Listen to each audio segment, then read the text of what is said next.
மக்களே, தாவேக்கா சார்பில் நவம்பர் 16ஆம் தேதி போராட்டம் நடத்த போறோம் அப்படின்னு சொல்லி அறிவிச்சிருக்காங்க. எதுக்காக போராட்டம்? எஸ்ஐஆர் வாக்காளர் பட்டியல் சிறப்பு தீவிர திருத்தம் தான் இந்த எஸ்ஐஆர். இந்த எஸ்ஐஆர் மூலியமா தான் நீங்க உண்மையான வாக்காளரா இல்லையான்னு சொல்லிட்டு முடிவு பண்ணுவோம் அப்படின்ற மாதிரி அறிவிச்சிருக்காங்க. லாஸ்ட் டைம் இப்போ பீகார்ல நடந்த எலெக்ஷன்ல இந்த எஸ்ஐஆர் மூலியமா 60 லட்சம் பேர்த்த வந்துட்டு நீங்க வாக்காளர் இல்ல அப்படின்னு சொல்லிட்டு ரிஜெக்ட் பண்ணிருக்காங்க. இப்போ இந்த நடைமுறையை தான் நம்மளுக்கும் அமல்படுத்திட்டு இருக்காங்க. மேக்சிமம் எல்லாருமே இந்த ஃபார்மை ரிசீவ் பண்ணிருப்போம். இந்த ஃபார்ம் வந்து நிறைய பேத்துக்கு ஃபில் பண்ண தெரியாது. அதனால தாவேக்கா சார்பில் என்ன அனௌன்ஸ் பண்ணியிருந்தாங்கன்னா, நீங்க தாவேக்கா நிர்வாகிகளை அணுகுனீங்கன்னா அவங்க கண்டிப்பா இந்த ஃபார்ம் ஃபில் பண்றதுக்கு உங்களுக்கு ஹெல்ப் பண்ணுவாங்க அப்படின்ற மாதிரி ஆல்ரெடி தாவேக்கா சார்பில் அனௌன்ஸ் பண்ணியிருந்தாங்க. இப்போ வந்துட்டு தாவேக்கா சார்பில் நாங்க வந்து இந்த எஸ்ஐஆருக்கு எதிராக வந்துட்டு நாங்க போராட்டம் பண்ண போறோம் அப்படின்னு சொல்லிட்டு நவம்பர் 16ஆம் தேதி ஞாயிற்றுக்கிழமை வந்துட்டு ஃபுல்லாவே போராட்டம் நடக்க போகுது.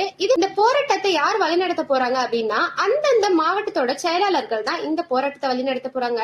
இத பத்தி நீங்க என்ன நினைக்கிறீங்கன்னு சொல்லிட்டு மறக்காம கமெண்ட் பாக்ஸ்ல கமெண்ட் பண்ணிட்டு போங்க. டிவிக்கு பத்தின அப்டேட்ஸ்க்கு மறக்காம என்ன ஃபாலோ மட்டும் பண்ணிக்கோங்க.